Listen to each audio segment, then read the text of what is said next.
"I'm sorry, sir, but due to a last-minute equipment change and an overbooked flight, your confirmed aisle seat in premium economy is no longer available," the gate agent announced, her voice cheerful, though her smile didn't quite reach. Her eyes. "The best I can do is seat 34E, a middle seat in economy. Colonel John Jack Harrion, age 88, and a Medal of Honor, recipient for extraordinary bravery in Korea, looked from the flimsy new boarding pass back to the agent. "A middle seat? On a 5-hour flight, at my age, with my back?" She merely shrugged, already turning to the next passenger. "System assignments are final, sir." 7 minutes later, as Jack sat contemplating a long and uncomfortable journey, the bustling gate area suddenly quieted. The airline president, flanked by anxious aides, was striding toward him with a face set in grim determination. "If you believe our country's highest heroes deserve better than a shrug and a middle seat, type respect below. Colonel John Jack Harrion was a man shaped by a tougher, older world. 88 years had left deep lines on his weathered face, but his eyes, though sometimes veiled by memory, still held the unwavering clarity of a man who'd stared death in the eye and refused to blink. He moved slowly, his steps marked by old wounds, a hip still aching from shrapnel, a back stiff with pain. Yet, when he remembered, his posture could still snap to near military attention. He lived simply in a small town, tending his late wife's rose garden, reading history and sharing weekly coffee with fellow aging veterans. The Medal of Honor, awarded for a near-suicidal act of valor on a frozen Korean hillside where he'd held off an enemy advance alone so his trapped platoon could retreat, remained tucked away in a velvet-lined drawer. He rarely spoke of it, seeing it not as a personal accolade, but a tribute to those who never made it home. Today, Jack was headed to Washington, D.C., invited, along with a few remaining Medal of Honor recipients, to a White House ceremony commemorating the Korean War armistice. His granddaughter Emily, a sharp young attorney, had arranged his flight. Knowing his physical limitations, she used her own money to book a premium economy aisle seat on Trans-Global Airlines, ensuring he had the space to stretch his stiff back. "You deserve to travel in comfort, Grandpa," she'd told him. "It's the least we can do." Though he'd protested the cost, Jack had been quietly grateful.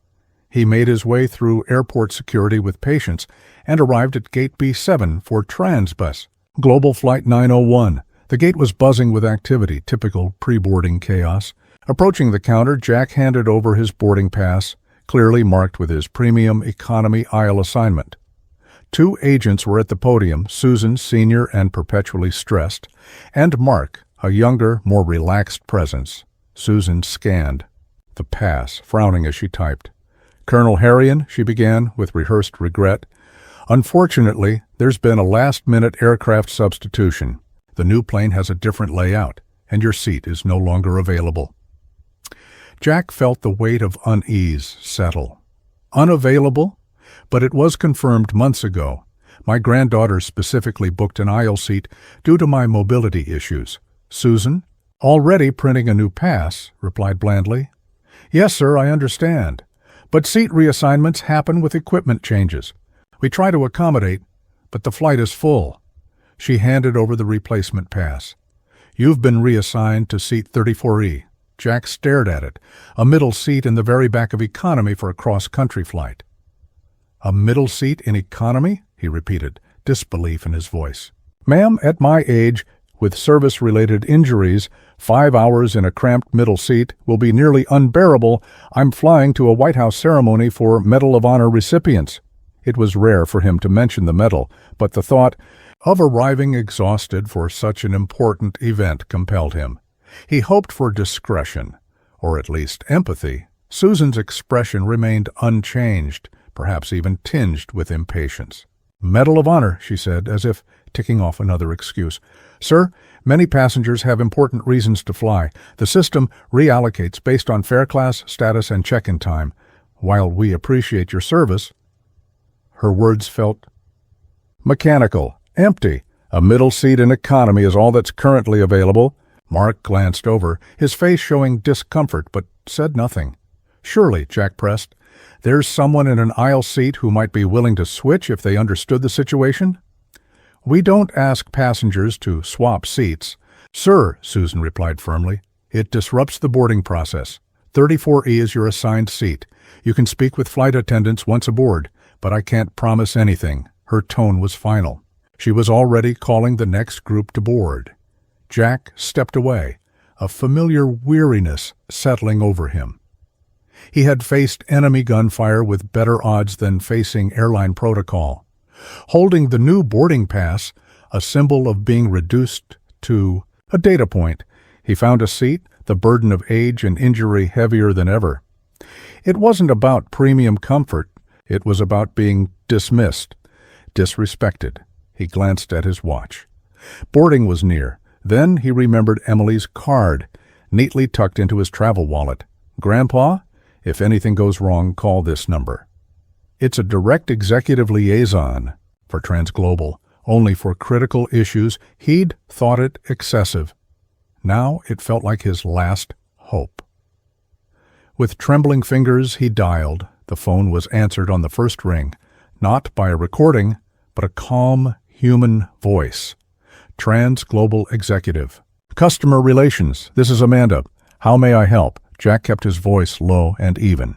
He explained who he was, why he was traveling, and how his confirmed premium seat was changed without notice. Despite the physical impact and the occasion, Amanda listened silently, typing rapidly. Then she spoke with quiet urgency. "Colonel Harrion, thank you for alerting us. Please confirm your flight number and gate." He did. "Sir," Amanda said, her voice now deeply serious, "I sincerely apologize on behalf of Transglobal. This is unacceptable, especially for a guest of your stature. Please remain at Gate B7. I'm escalating this to our president's office. Someone will be there shortly. Do not board until you are contacted by our executive team." The line went dead. Jack sat in stunned silence. President's office? It seemed too much to hope for. The gate activity carried on. 5 minutes passed. Nothing. Then, 7 minutes after the call, everything changed. A wave of murmurs swept the gate area. Marching through the terminal was David Sterling, President and CEO of Transglobal Airlines, trailed by grim-faced aides, and the airport station manager. His expression was one of tightly contained fury and embarrassment. Without a glance at the stunned agents, Sterling scanned the crowd until his eyes found Jack. "Colonel John Harrion?" he asked, stopping before him. His voice was low, but firm and respectful. Jack rose. "Yes, sir." "I'm David Sterling," he said, "President of Transglobal. I was just informed of the disgraceful treatment you received. On behalf of every single employee of this airline, I extend our deepest, most sincere apology. There is no excuse, none, for what happened." He gestured toward the gate. "That situation, the system failure, the dismissiveness, the reassignment, is unacceptable. It will be corrected immediately." Turning to his assistant, he barked, "Get me the first-class manifest, now." The assistant fumbled for her tablet, hands trembling. Susan, the gate agent, stepped forward, pale. "Mr. Sterling, I was only following—" He silenced her with a look. "Your procedure placed a Medal of Honor recipient in a middle seat. While traveling to a White House commendation, it failed, completely." To Jack, his voice softened. "Colonel, you will not be flying in 34E or in premium economy. You will be flying in first class, as our most honored guest." The assistant whispered, "First class is full." Sterling didn't blink. "Then make it not full. Reaccommodate seats 1A and 1B. Offer whatever's necessary. Future tickets, vouchers, my own parking spot. I don't care. If no one volunteers, I'll ask them myself. Colonel Harrion deserves space, comfort, and respect." The team scrambled. Within minutes, 2 first-class passengers were respectfully rebooked with generous compensation. Sterling himself escorted Jack to the front of the line. He took the flimsy boarding pass, tore it in half, and handed him a new one. "Seat 1A, Colonel. This is where you belong, always." As they walked together down the jet bridge, Sterling spoke quietly. The people responsible will be dealt with, and by tomorrow, our policy for handling our nation's heroes will change. This will never happen again on my airline. Overwhelmed but moved, Jack nodded. Thank you, Mr. Sterling. That's very kind. It's the least I can do, Colonel, Sterling replied. The very least. The flight was smooth, comfortable. Jack arrived in Washington well-rested and with dignity intact. The story of the airline president personally clearing first class for a Medal of Honor recipient spread quickly. A lesson in leadership and priorities. Susan was reassigned to a non-customer-facing role. Mark, who had expressed concern, received commendation and training. Under Sterling's orders, the Harrian Protocol was born.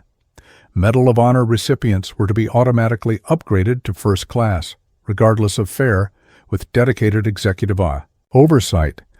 Because some honors are so rare, so hard-earned, they rise above policy and protocol.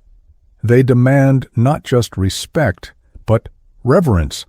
And sometimes it takes a leader to clear the way and remind everyone of that truth. Subscribe to Hidden. Sparks if you believe that true heroes deserve a first-class seat in the sky and in our hearts.